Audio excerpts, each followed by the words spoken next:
Dnes sa vyberieme na cestu do pekla ohnivého.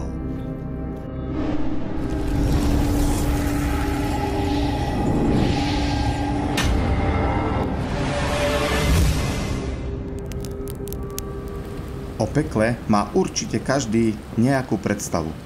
Ale čo sa o ňom naozaj píše v Biblii?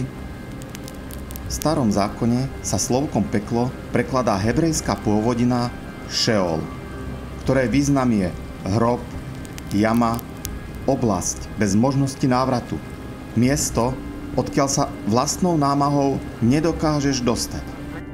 Prorok Jonáš takto nazval miesto v bruchu veľkej ryby, ktorá ho prehltla a odkiaľ ho mohol vytrhnúť iba Boh.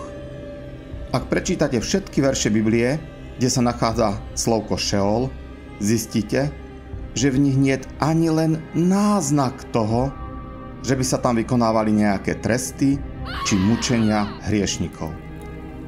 Na ohnivej predstave pekla si naša fantázia pochutila pravdepodobne až neskôr pod vplyvom pohanských náboženstiev.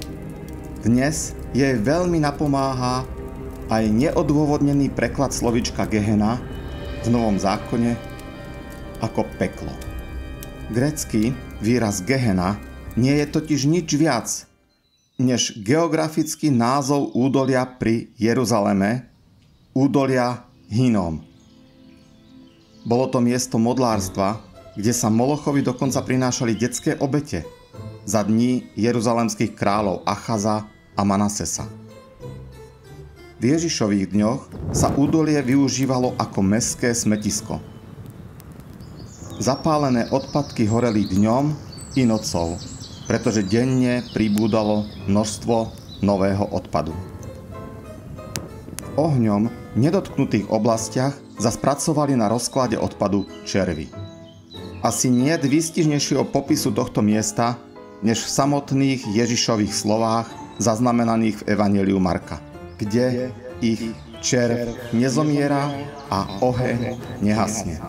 Okrem toho, ľudia z rôznych dôvodov vytrhnutí na okraj spoločnosti sa často prehrabávali v odpadkoch, hľadajúc využiteľné veci pre seba alebo na predaj. Dodnes v našom svete takýto spôsob života poznáme.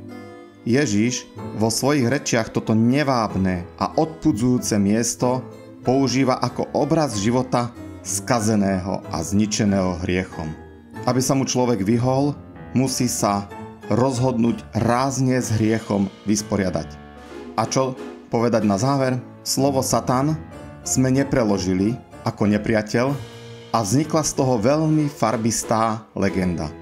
Údolie Hinnom sme zase preložili ako peklo a tiež sme vytvorili plamenné predstavy. Neprifarbujme biblickú správu o smrti a ríši mŕtvych, ale uverme zvesti o vytrhnutí zo smrti a príjmime od Boha dar života.